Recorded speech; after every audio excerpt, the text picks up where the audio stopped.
तो पिछले पार्ट में हम पढ़ चुके हैं कि सतलज पार 20 एकड़ ज़मीन मुफ्त में बांटी जा रही थी, इसीलिए दीना क्या करता है, अपने परिवार समेत वहाँ जाकर बसने लगता है।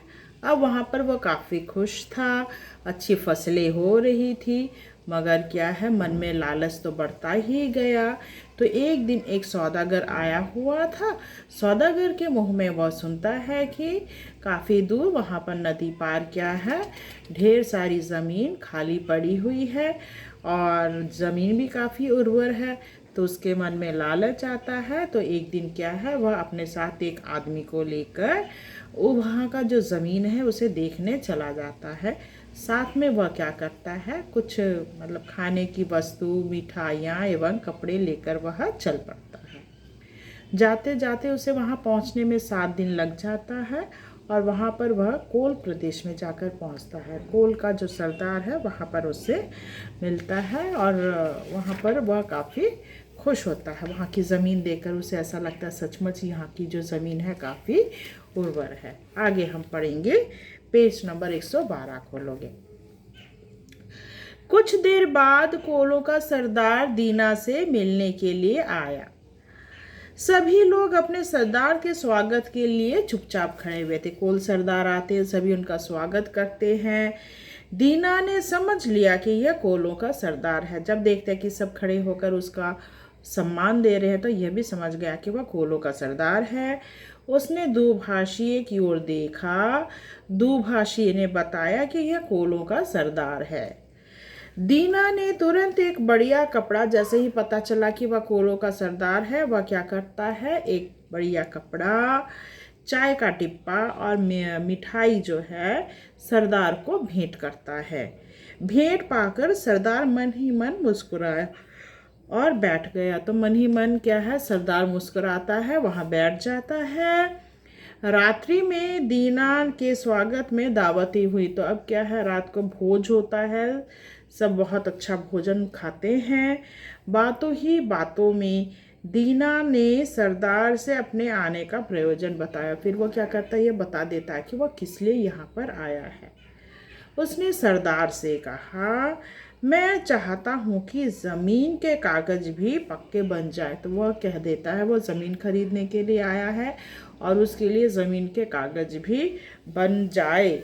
सरदार ने कहा, इस काम में कोई मुश्किल नहीं होगी। तो सरदार ने भी कहा, इसके लिए आपको परेशान होने की कोई ज़रूरत नहीं है, फटाफट जल्दी ही हो जाएगी। क्योंकि उनकी मुंशी कस्बे में जाकर लिखा पढ़ी करके कागज बना देगा। मुंशी जी वहाँ पर है, कागज भी बन जाएगा। दीना ने सरदार से ज़मीन का दाम पूछा। तब दीना क्या करता है, सरदार से क्या पूछता है, ज़मीन का दाम पूछता है। सरदार ने बताया, हमारी ज़मीन का एक ही दाम है। तो सरदार क्या कहता है, ज़मीन का एक ही दाम है, वो है दिन का 1000 रुपया। तो ज़मीन का कितनी दाम है, कीमत, दिन का 1000 रुपया। एक दिन के 1000 रुपये, वो सोचते सारा दिन का 1000 रुपये। बात उसे कुछ समझ में नहीं आती, यह हिसाब तो मेरी समझ में नहीं आ रहा है। तो ये जो हिसाब है दीना को समझ में नहीं आता है। तब वह पूछता है कि यह हिसाब क्या है, ये बताएं कि कितने रुपए में कितनी एकड़ ज़मीन मिलेगी। तो वह साफ पूछता है, भाई कितना ज़मीन मिलेगा, 1000 रुपये में कितना एकड़ ज़मीन मिलेगी। तब सरदार जो है वो मुस्कुरा कर कहते हैं, हमारे यहाँ ऐसा ही हिसाब है। तो हमारे यहाँ का हिसाब क्या है, 1000 रुपये, ठीक है। ज़मीन कितनी ज़मीन उसका कोई हिसाब नहीं है। दिन भर में, तो सरदार कहते दिन भर तुम जितना चलोगे उसका 1000 रुपया। दिन भर में पैदल चलकर तुम जितनी ज़मीन नाप लोगे, तो दिन भर तुम पैदल चलो, जितनी ज़मीन तुम नाप लोगे वह तुम्हारी हो जाएगी। कीमत केवल 1000 रुपये। तो दिन भर चलने का जो जितनी भी ज़मीन है वह क्या है, सिर्फ 1000 रुपये में। यह सुनकर दीना मन ही मन बहुत ही खुश हो गया। तो यह सुनकर दीना को कब कुछ समझ में नहीं आता, वो काफ़ी खुश हो जाता है कि भाई दिन में सारा दिन जितना चलेंगे उस इतना सारा ज़मीन का दाम सिर्फ 1000 रुपये। तो वो बहुत ही आश्चर्य हो जाता है। सरदार फिर बोलता है, हमारी केवल एक ही शर्त है, मगर क्या है, एक शर्त है। अब दीना बोलता है, शर्त? कैसी शर्त? दीना ने हैरानी से पूछा। जिस जगह से तुम चलोगे, तब सरदार जो है वो कहते हैं, तुम जिस जगह से चलोगे, सूरज ढलने के पहले तुम्हें उस जगह पर वापस लौटना होगा। तो तुम्हें क्या है, जहाँ से तुम चलना शुरू करोगे वहीं वापस तुम्हें लौटना है, सूर्य ढलने के पहले। यदि तुम सूरज ढलने के पहले वापस नहीं आ सकोगे, और यदि तुम क्या है, सूरज ढलने के पहले नहीं आते, तो क्या होगा, पैसे भी नहीं मिलेंगे, ज़मीन भी नहीं मिलेगा। तो तुम्हारे पैसे तुम्हें वापस नहीं किए जाएंगे, तो पैसे वापस नहीं मिलेगा। दीना ने कहा, मुझे शर्त मंजूर है। तो दीना क्या कहता है, उसे यह शर्त बिल्कुल ही मंजूर है, मतलब वह राजी हो जाता है। 1000 रुपये में दिन भर का जो ज़मीन मिलेगा वह उसको, उस शर्त के लिए वह मंजूर हो जाता है। रात में दीना बिस्तर पर लेटा तो उसे नींद नहीं आ रही थी, रात भर उसे नींद नहीं आती है।